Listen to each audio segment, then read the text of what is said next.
Welcome back to new review video. Today we are going to review Medieval 3 Total War, the most anticipated game by Creative Assembly. So today we are going to cover these phases as you can see here. So let's begin. The brand vision of Total War Medieval 3 is that the Creative Assembly wants gamers to give an opportunity to recreate history. They want to return to franchise's historical roots. Just like in the previous, in 2000s, there were Medieval 2, as you have seen the footage right now. Then there was Medieval Total War, Rome 2 Total War. They want to connect that roots again. It is a bold move, they had said in the interview. They want to go beyond the two installments. They want to become more historical and bring back their own self from past.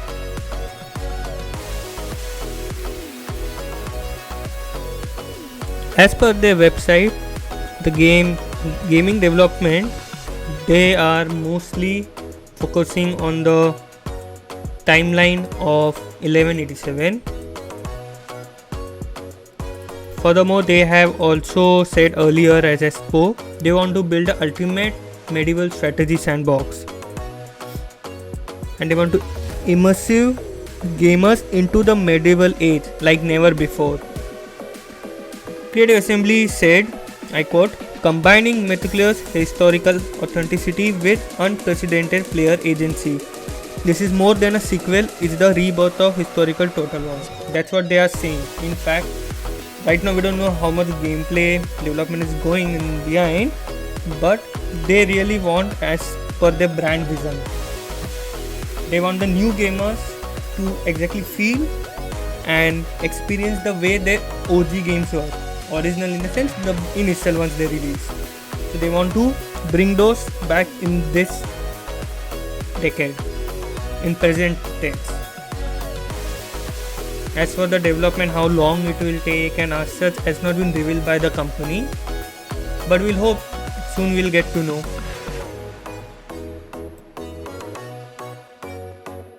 So in the same website, they have mentioned a timeline from which we can have a little bit glimpse of the game, at which era it is based.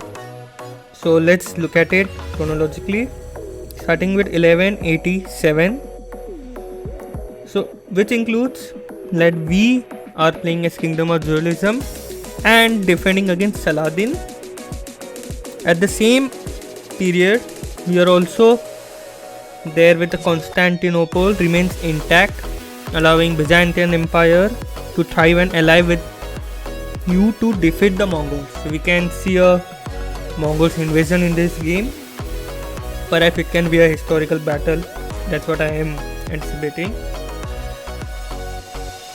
Then going towards 1318, we can see London, in which victorious Danish king Ragnar IV ascends the throne of England, which abolishes the monarchy and form a League of Free Cities, inciting a second Viking Age that boosts trade. So we can see a second Viking Age as well in this game.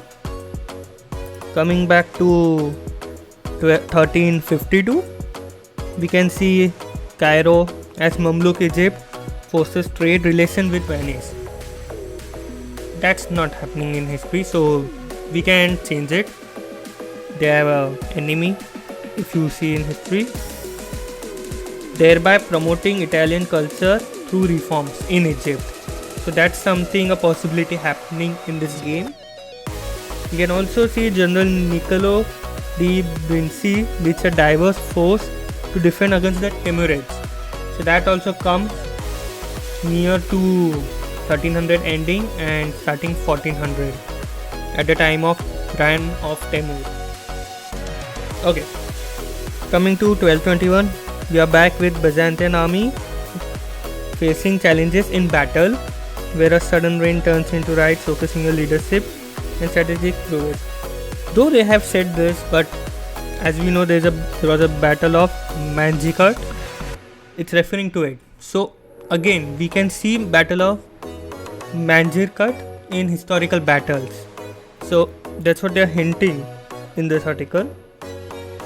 Going forward at 1278, Riga, we can see a Teutonic order. That's something new in this game. I haven't played in Medieval 2, so I don't know how it is, but I cannot talk from my end about the Teutonic order.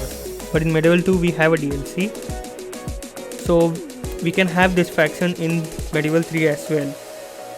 So boosting new cities, transforming the region's culture and landscape. So it indicates you lead a Baltic crusade.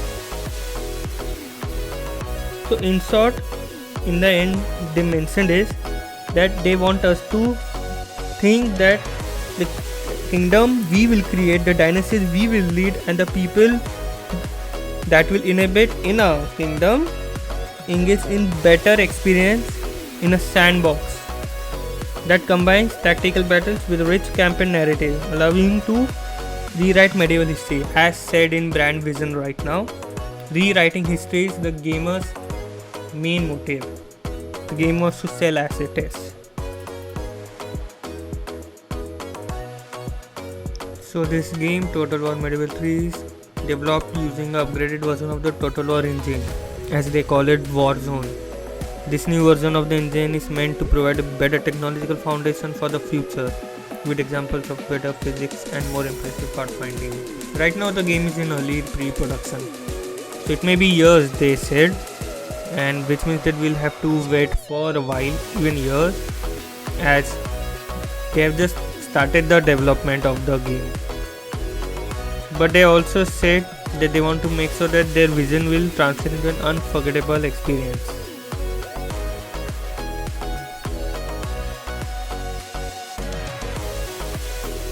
So you can see right now in this map, they have released in the interview. So it contains mostly Western Europe. You can see England, France, Spain. You can see Balkan regions, Italy. But it's still in pre-development stage and the game is still getting developed. So as per this, it may get updated in future as it comes to the end of their development. So as we come to conclusion, what I really think about this game is it has a lot of potential. I'm expecting this game to be like a Pharaoh Total War, having huge battles, campaign mechanics and large map. Though we have seen the glimpse of it, but in future it may get updated. So let's hope it have larger map like the previous installments of the game. As for this, there was a mod in Attila Total War based in 1212 AD era. So I'm expecting this kind of game, because in 1212 AD mod we could play entire factions. All factions were playable. Some are mentioned here. I hope these factions do appear in Medieval 3 Total War, because as they said in the interview and mentioned in the blog of their company, they have mentioned 1187, 1412, 1318, 1352, 1221, 1278 and so on eras. So which can be, we are anticipating that the game might be based on multiple timelines, which can be very good, because we will be able to play diverse faction with different units. In Medieval 2 Total War also they had some late medieval and early medieval, so that kind of feature also we can see in this very game. So let's hope. We'll have to wait for a few months to see the final version of this game. So now we'll end our video here.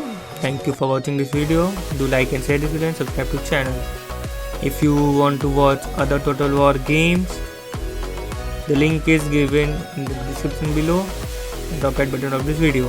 If you want to see the review of Pharaoh Total War and comparison between Pharaoh Total War and Troy Total War, the link of the video is also given in the description top right button of this video. So I'll meet you with next review video. So take care and bye.